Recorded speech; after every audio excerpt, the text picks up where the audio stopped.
దేవునికి మహిమ కలుగునుగాక. ఈ దినం దేవుని వాక్యం, తన నామమును బట్టి చూపిన ప్రేమను మరచుటకు దేవుడు అన్యాయస్తుడు కాడు.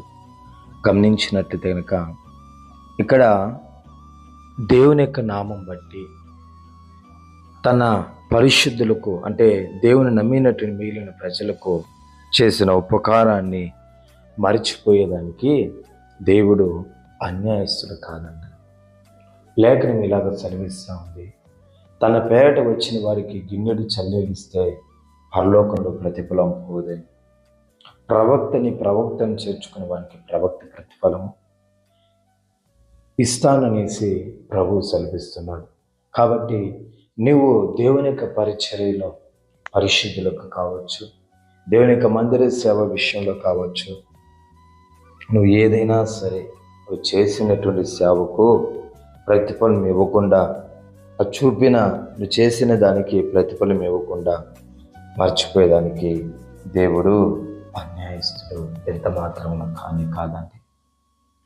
నువ్వు చేసిన ప్రేమతో చేసిన దానికి నిశ్చయంగా నీకు ప్రతిఫలం ఇస్తాడు.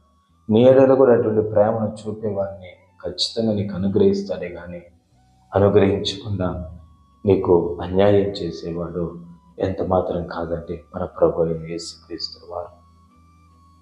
కాబట్టి గమనించండి, సాధ్యమైనంత వరకు పరిశుద్ధులకు నీ ఉపకారాన్ని చేయి.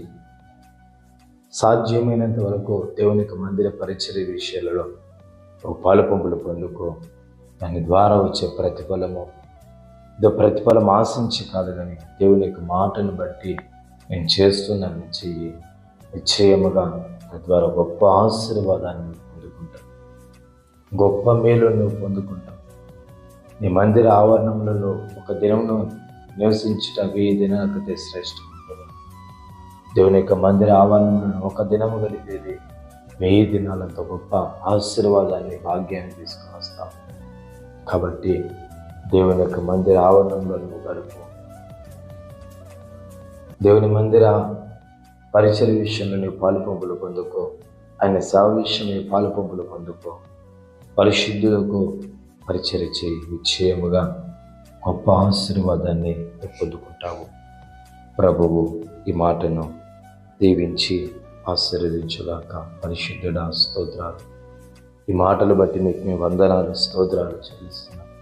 దీవించి ఆశీర్వదించి కృప యేసు నామములో తండ్రి. ఆమేన్, ఆమేన్.